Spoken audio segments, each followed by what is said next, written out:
విజయనగరం జిల్లా గజపతి నగరంలోని మండల పరిషత్ కార్యాలయంలో సోమవారం అమరజీవి పొట్టి శ్రీరాములు జయంతి వేడుకలు ఘనంగా జరిగాయి. రాష్ట్ర మంత్రి కొండపల్లి శ్రీనివాస్ అమరజీవి చిత్రపటానికి పూలమాలలు వేసి నివాళులు అర్పించారు. రాష్ట్ర ఆవిర్భావానికి ఆయన చేసిన త్యాగం మరువలేనిదని మంత్రి కొనియాడారు. ఈ కార్యక్రమంలో మాజీ మంత్రి పడాల అరుణ, ఎంపీపీ జ్ఞాన దీపిక, జడ్పీటీసీ గారా తౌడు, MPDO Kalyani, AMC chairman Gopalaraju, TDP నేతలు శ్రీదేవి, శ్రీధర్, ప్రదీప్ కుమార్, రామ్ కుమార్ తదితరులు పాల్గొన్నారు.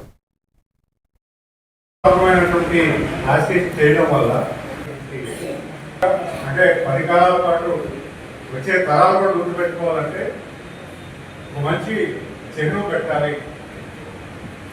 స్టాచ్యూ ఆఫ్ సాక్రిఫైస్ అని కూడా ఒక నామకరణం చేస్తారు. ఈరోజు ఏం నామకరణం చేస్తారో గౌరవ ముఖ్యమంత్రి గారు చెప్తారు. కానీ ఒక చిహ్నం అనేది భారతదేశానికి అందించాలి. అలాంటి మహనీయుడు మన తెలుగు జాతి కోసం నిలబడి పనిచేశారు.